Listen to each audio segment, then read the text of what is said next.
Welcome back to Built for More, the podcast where we strive to rise higher, break free, and thrive together.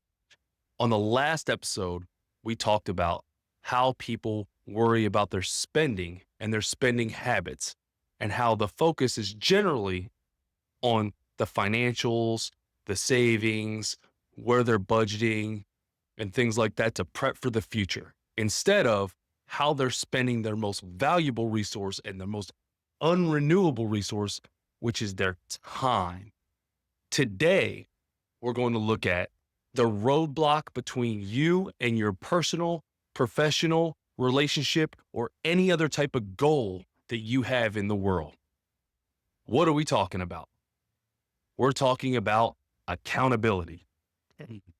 Have you ever met someone who just seems to have the worst luck that you've ever come across in your entire life? Everything in their life is always going wrong. They can't catch a break at work and nothing's working out for them and everything else like that. And the common denominator, anytime you have a conversation with this person, is somehow it's never, ever their fault. It's always someone else's fault. It's the person that's working in the cubicle next to them, or it's their boss, or it was the barista at Starbucks this morning. It's always everyone else's problem. And it's never, ever their fault. We all know somebody like this. We've all been that person from time to time. Don't get me wrong.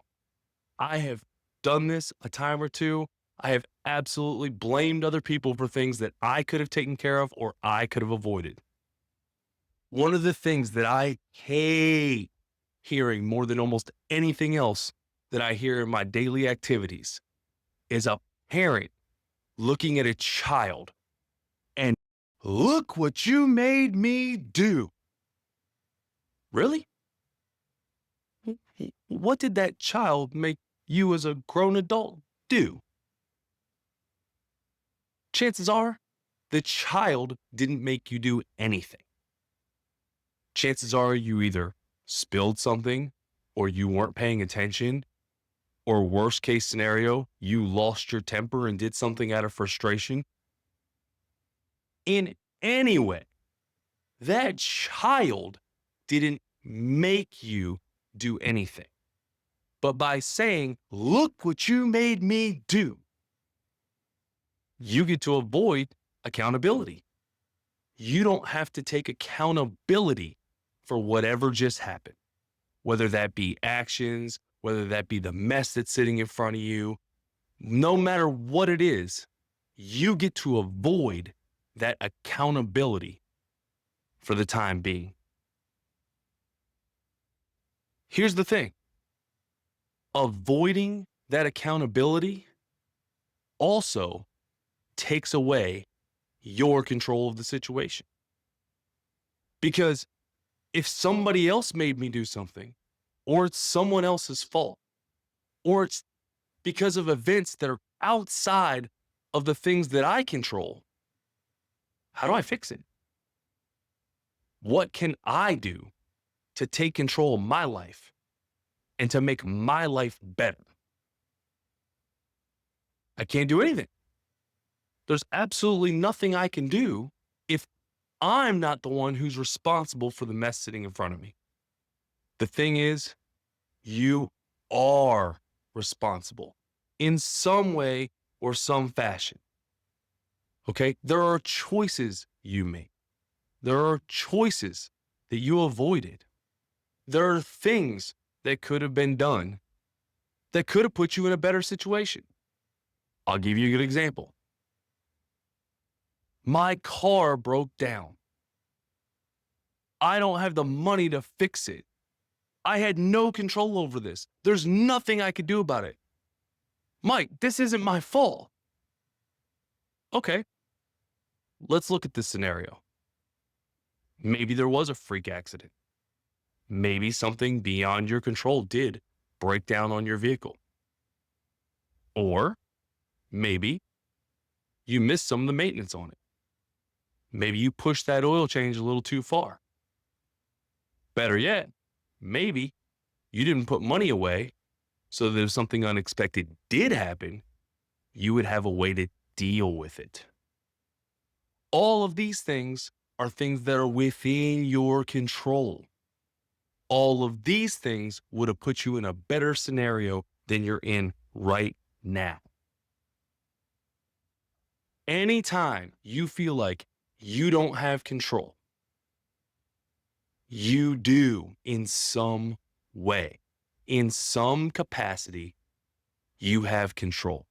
If you don't have control over whatever just happened, I promise you, you have control over how you react to it.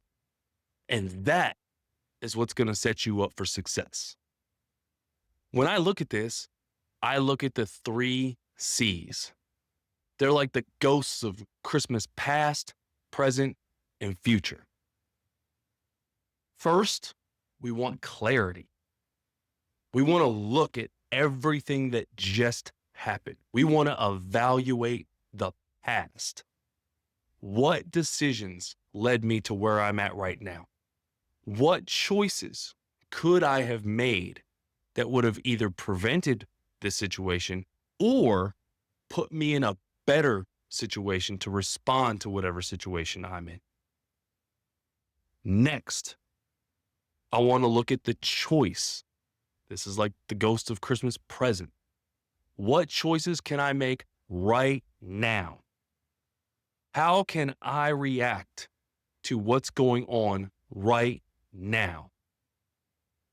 What are some choices that I can make that are going to improve my current situation?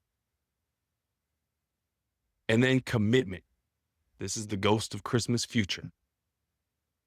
What commitment am I going to make for the future? How am I going to prevent this in the future? How am I going to put myself in a better situation in the future? Okay. Once you figure those 3 things out, I promise you, you're going to realize you have the control. You can take charge of your life. Hey, and let's be real.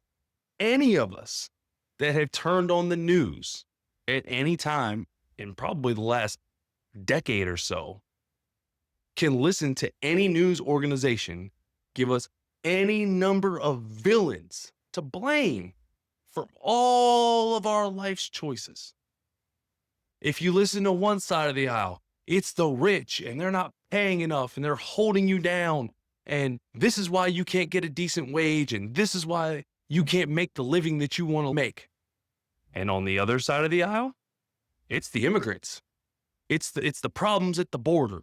It's any number of people that are causing you the hardships that you have in your life. Folks, that's not facts. The facts are you can control the things in your life by taking accountability for your decisions, by taking accountability for your actions, by taking accountability for your commitment to the future. Don't listen to all this news media telling you that it's everyone else's fault and there's 10 other people to blame for you not being able to accomplish your goals. It's trash. It'll make you feel good for a minute. Sure. I'm sure it makes everyone feel good to blame somebody else or to blame another group or to blame a news organization for the problems that I have in my life. But the person that has the most effect on the things in my life and me reaching my goals is me. And you have the ability to take accountability for everything that's in front of you. And you have the ability to make small changes every single day to make yourself better and to get yourself closer to your goal. It's just as easy as that. Everyone likes to pretend that it's not, but it is. Is it hard work? Absolutely. Does it suck to look in the mirror and say, you know what? I was part of the problem. I'm part of the reason that I'm in the situation that I'm currently in. Absolutely. But you know what feels real good? Understanding that if I was part of the problem, I'm also the solution. I can take charge of the future. I can choose how to react to everything that's sitting in front of me. I can make the changes in my life to build a better life for the future. I am the one who can decide to be a better father tomorrow. I am the one who can decide to be a better husband tomorrow. I am the one who can give more. I am the one who needs to go to the gym. I am the one who needs to put down the donut. All those things are within my control. All those things affect my life and my happiness. Not the villains that you hear about on TV, not everyone else that people want you to blame, you. So take accountability and take charge. And don't let anyone stand in your way. Build the better future. So this week, I want you to look at your life and look at one aspect of your life where you know that you've been blaming someone else or you haven't been taking the accountability that you should take to make your life better. And I want you to take charge of that. And I want you to commit to being 10% better this week than you were last week. You don't have to make revolutionary changes, okay? We don't have to go on a crash diet to lose 20 pounds. We could just eat one less dessert this week or pick a nice lean protein instead of the chicken wings that we want to have while we're watching the football game or the basketball game or whatever it is that we happen to be doing that day. Small choices to get 10% better. And if you're willing, DM me, tag me, tell me your story. Let me know, what are you going to take charge of this week? How is it affecting you? How is it making your life better, your child's life better, your spouse's life better, anyone in your life better? That's what I love to hear. I want you to tag me in those stories. I want to hear about your successes. I want to cheer for you. I want you to take accountability and take charge of making a successful life for yourself. This is a message that we're going to use for future episodes over and over again. Because no matter what you do, it all starts with taking accountability and understanding that you are the one that is responsible for your success and for your failures. That you are the one who chooses how you want to come out of a situation. Do you want to be a victim? Do you want to look up and blame everyone else around you? Do you want to say it's that person's fault or it's that person's fault or it's that group's fault? Or do you want to wake up, get out of your bed, strap your boots on, and say, you know what? I'm responsible for this. I'm accountable for this. And I'm going to make the changes to make my life 10% better this week than it was last week. That's what I want to see. That's what I hope all of you guys do. Have a great day.